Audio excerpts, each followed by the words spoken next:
কেউ একজন বলেছে ভাইয়া পরিশ্রমী কিভাবে হব। পরিশ্রমী হওয়ার জন্য তোমার কিছুই না, মানুষ হচ্ছে ধরো একটা অভ্যাসের জিনিস। মানে ধরো তোমরা ব্রেক চাইতে চাইতে তুমি জানো হচ্ছে এই টাইমে ব্রেক দিব, সেজন্য তোমার মাথায় ব্রেক ঘুরতে থাকে। আমি ধরো করতাম কি, আমি যখন তোমার ছোট ছিলাম আর কি, বিশেষ করে ধরো 7 পর্যন্ত আমার কাজ ছিল আমি পুরা দিন খেলাধুলা করতাম, একদম সকাল থেকে ধরো সকাল 9টায় আমি খেলতে চলে যেতাম। স্কুল থাকলে ভিন্ন কথা, স্কুল থেকে এসে আমি ঘুমাতে পারতাম না, খেলতে যাবো এই চিন্তায়। মানে ক্রিকেট খেলতাম, মানে তখন বেশি খেলতাম ক্রিকেট, এখন খেলি হচ্ছে ফুটবল, ফুটবল টেবিল টেনিস এখন সবই খেলি। তো তখন হতো কি, আমি একদম খেলার জন্য পুরো একদম আমি ভালো খেলতাম, মোটামুটি বেশ ভালোই খেলতাম ক্রিকেট ছোটবেলা থেকে, একদম ছোটবেলা থেকে। আমাদের পুরো ফ্যামিলিতে আমি মনে হয় ক্লাস 5-এ বৃত্তি পাইনি ফার্স্টবার, মানে এতই খেলাধুলার পিছনে টাইম দিছি। 7 পর্যন্ত হচ্ছে তোমার কি খুব বাজে অবস্থা, খুব বাজে অবস্থা। মানে রেজাল্ট কেমনে কেমনে জানি মোটামুটি ভালো করতাম, মোটামুটি ভালো করতাম, মানে কি শুরুর দিকে থাকতাম 1 2 3 4 এর ভিতরেই থাকতাম। ওই তো মফস্বলের একটু পড়ালেখা করলে ভালো রেজাল্ট করে, তখন ছিলাম পটিয়া মডেল হাই স্কুলে, মানে আমাদের বাসা তো চিটাগাং। এরপর 9-এ এসে গেছি কলেজের। 8-এ থাকতে আমাদের সময় একটা স্যার ছিল তোমার, ওই যে হাফেজ স্যার নাম। তো পটিয়া স্কুলে হচ্ছে ক্লাস 8-এ তখন যে ট্রেনিংটা তোমার ওই বৃত্তি পরীক্ষা, তখন ছিল বৃত্তি পরীক্ষা, ওইগুলার যে কোচিংটা হতো এত যন্ত্রণাময়, 9টা থেকে শুরু করে 5টা পর্যন্ত। তো উনি হচ্ছে ওই সময় বলতো যে কোনোভাবে কষ্ট করে হচ্ছে পড়তে হবে, যদি ঘুম আসে, আমার তো প্রচুর ঘুম আসতো, চোখে নাকি তেল দিয়ে, আমি এটাও অ্যাপ্লাই করছি।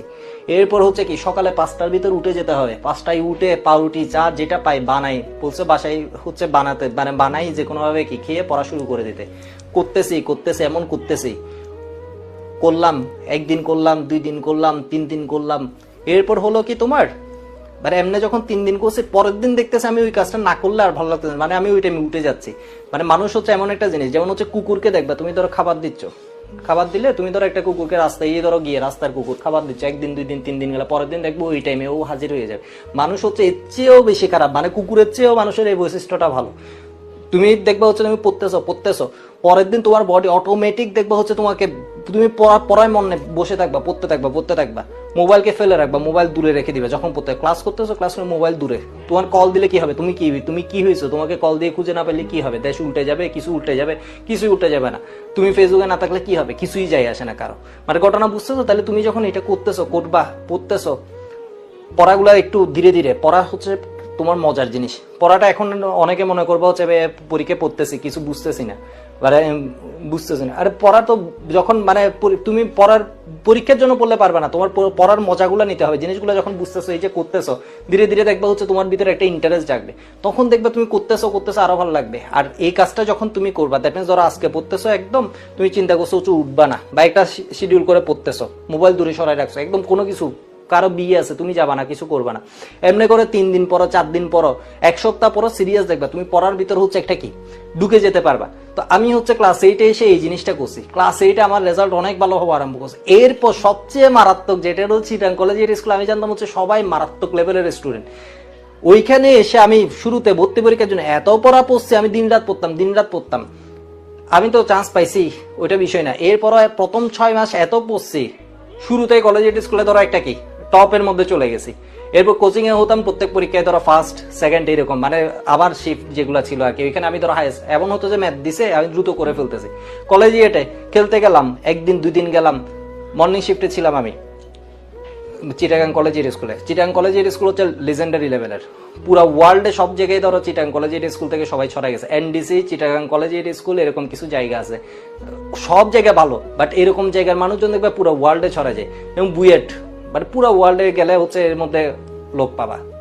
চিটাগাং কলেজের স্কুল হচ্ছে চিটাগাং, মানে ধরো এর থেকে ধরো সব প্রায় লিজেন্ডারি লেভেলে বাংলাদেশে যত বাইরে এর মধ্যে অনেকে আছে হচ্ছে চিটাগাং কলেজের স্কুলে।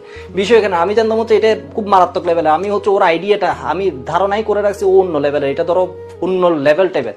সেই জন্য আমি নিজের লেভেল বাড়ানোর জন্য প্রচুর পরিশ্রম করছি। মানে ওই সময়টা কলেজে এটা খেলতে গেলাম, 1 দিন 2 দিন খেললাম, পরে বুঝলাম হচ্ছে না আমি খেললে রেজাল্ট ভালো করতে পারবো। খেলতেছি আমি মানে কি করতে পারছি ভালো, পড়ার দিকে টাইম দিতে, আমি পরের দিন জোর করে চলে গেলাম বাসে, এর পরের দিনও জোর করে চলে গেলাম। রেজাল্ট আসলো হচ্ছে এর পরের এক্সাম যেটা হলো, অনেক বেশি মার্কস পেয়েছে যখন 9-এর ফাইনাল হলো। 10-এ এসে তো আমার ধর টেস্টে ছিল কলেজে হাইয়েস্ট মার্ক, এমনি পয়েন্টের দিক দিয়ে আমি বাংলায় 0.5-এর জন্য পিছিয়ে গেছি, আর নয় পয়েন্টের দিক দিয়ে আমি কি কলেজে এটা মার্ক তোলা তোমরা যারা পড়ো জানো হচ্ছে খুব কষ্ট ছিল আর কি, মানে যারা চিটাগাংয়ে ছিল বা অনেকে জানবা কোনো ওইটা বিষয় না, আমি বলতেছি এটাই হচ্ছে বিষয় কি। তো ওইখানে গিয়ে হচ্ছে কি তোমার এই পরিশ্রমটা করার ফলে বা এগুলো আউটকাম পেতে থাকবা। তুমি যখন একটা কাজ করছো, এটা এমন না যে এটা কোনো ম্যাজিক না। তুমি একটা পড়া এখন পড়তেছো, এগুলো এমন না যে তুমি কেমিস্ট্রি পড়তে আসছো, এখানে তোমাকে এমন না যে গল্প টল্প এগুলা করে একদম শেষ করে দেওয়া হবে, মানে অনেক মজা পাই যাবে। এখানে হচ্ছে ধীরে ধীরে জিনিসগুলো বুঝতে হবে, ধীরে ধীরে জিনিসগুলোর মজা পাইতে থাকবা। ওকে, আমরা অনেক কথা বলে ফেলছি, অনেক টাইম নষ্ট করে ফেলছি।